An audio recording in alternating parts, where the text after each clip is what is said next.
Hello everyone, I am Ajay. Today I am going to talk to you in a very important topic, virus. वर्तमान समय में भारत सहित संपूर्ण विश्व इससे परेशान है, अर्थात कोविड 19। कोविड 19 कुछ नहीं बल्कि इस वायरस द्वारा जनित एक बीमारी है।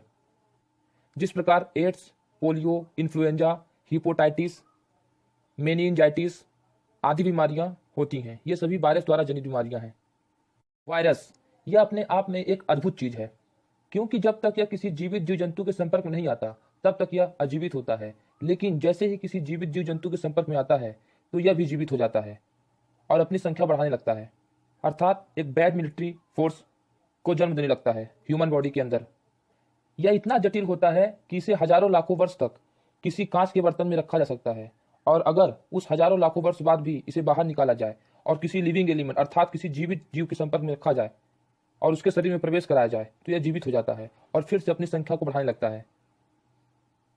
HIV का नाम तो आपने सुना ही होगा। यह भी एक वायरस है जिसके द्वारा जो बीमारी होती है वह है एड्स, जिसकी दवा आज हमारे देश में उपलब्ध है।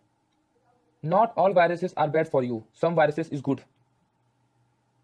बैक्टीरियोफेसिस, एडिनो वायरस यह ह्यूमन बॉडी के लिए अच्छे होते हैं और यह मैक्सिमम सभी ह्यूमन के अंदर पाए जाते हैं।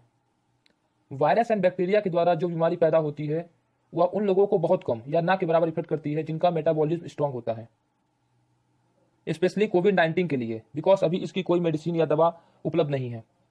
तो मेक योर मेटाबॉलिज्म स्ट्रांग, तभी आप इससे बच सकते हैं। इसीलिए इस कोविड 19 से सबसे ज्यादा 15+ एज के लोग ही प्रभावित हो रहे हैं, क्योंकि उनका मेटाबॉलिज्म कमजोर होने लगता है, बिकॉज उनके बॉडी में जितनी सेल्स बनती हैं उससे ज्यादा सेल्स नष्ट होती हैं।